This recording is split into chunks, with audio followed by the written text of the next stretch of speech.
Hello, my name is Mikhailo Flux. I'm a physicist from Ukraine. I'm here now in Copenhagen at Niels Bohr Institute. This is a place with well-known researchers working in all areas of physics with many international collaborations. I'm not here to talk about my research. I'm here to talk to my friend Tatiana Kozanets. She is also from Ukraine, and I'm going to ask her how the war in Ukraine affected her, her family, and her studies.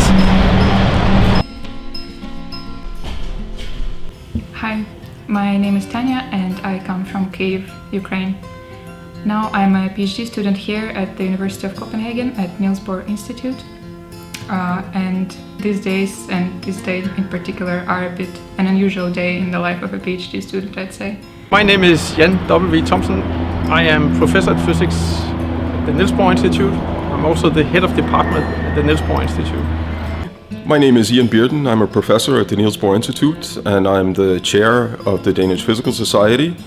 I've been asked to say a few words about what I think about the situation in Ukraine. My name is Oleg Ruchevsky. I came to Denmark 5 years ago. I work here as a professor of particle physics. I would like to bring forward a few statements on the atrocities going on in Ukraine. The Niels Bohr Institute strongly deplores and condemns the actions taking place in Ukraine. It's horrible to see people suffer in that way. That is not necessary in any terms at all. Hi there, I'm Michał. I work here at the Niels Bohr Institute as a postdoc and I am also an assistant professor in Warsaw, Poland. I'm a Russian citizen. I was born in Russia, but in 2005 I have moved with my family to Mexico. And I have been in Mexico ever since until I moved to Denmark in 2016.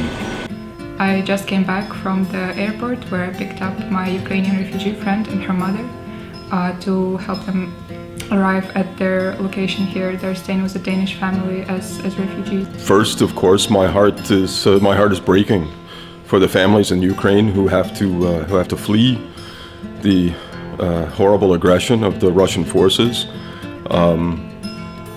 So I think it's a very sad day for the world. By origin, I come from Belarus, where I spent first 17 years of my life, and I spent 8 years in Moscow studying as a student. So I have been enormous amount of times in each of these three countries, Ukraine, Russia and Belarus. I speak and understand all three languages. And my first and personal statement is that this is horrible war which goes on.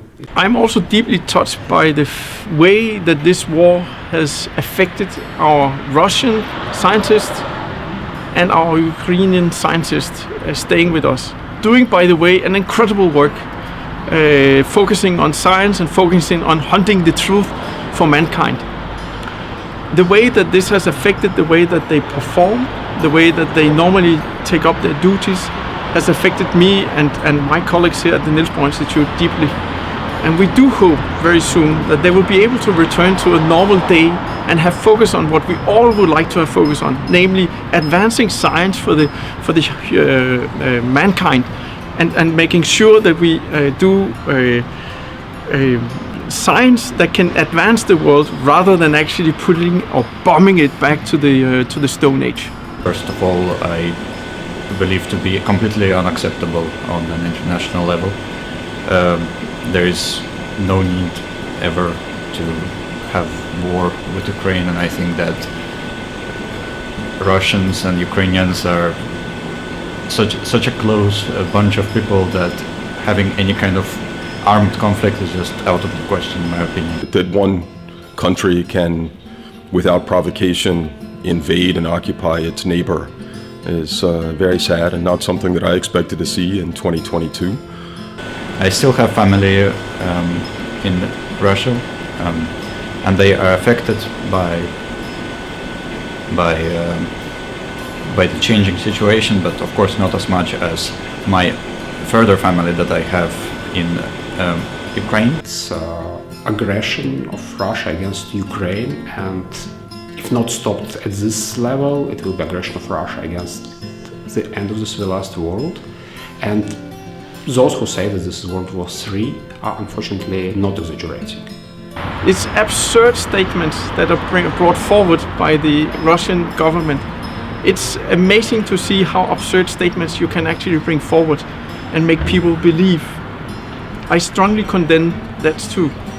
I've been thinking a lot about what sorts of things we can do to help. There are, of course, obvious things that we can do, like try to use less energy, donate to charities that help Ukrainians who are fleeing. But there are other things that maybe we can do to help our Ukrainian colleagues and also our Russian friends and colleagues who are speaking out against Putin's aggression despite the enormous risk to themselves. And in general, these days are very unusual in terms of research, because the kind of research that I do now is mostly figuring out how to evacuate my friends and family, how to help the volunteers in Ukraine, and in general as something as ambitious as how to protect my nation from the Russian invasion. I can tell that the situation in Poland with the refugee crisis is certainly becoming difficult. It is certainly most difficult for the people who have to flee due to the war, but we are accepting Ukrainians. I am very happy that the Polish people are trying to do their best. I have many friends in Ukraine and I write to them every day. And every day I remember about somebody else whom I forgot to ask, how are you? And when I write to them, I'm afraid to hear at the end, they're not there anymore. It's really hard for me to focus on the subject area that I love the most when the people that I love the most are in such danger every day and every night. But we're all doing the best we can. We as scientists are also trying to do our best, so we have many labs, including mine, have already opened the positions for people who can get scholarships or maybe just temporary jobs. And we should all focus on what we have at hand as problems. We do not need a war now. We have huge problems on this planet that we need to solve, all of us together. We do not have time to go to war on each other, and we do not at all have time to go to war with each other for no reason. And you write to a person, and the person is in a bomb shelter. And you write to a student, and she's in the army. And this is downright horrible. When the young girl of 20-something years of age is in the military because she chooses so, and you understand that. Yesterday you were teaching her physics, and today she'll teach you what courage is, and that's a big thing.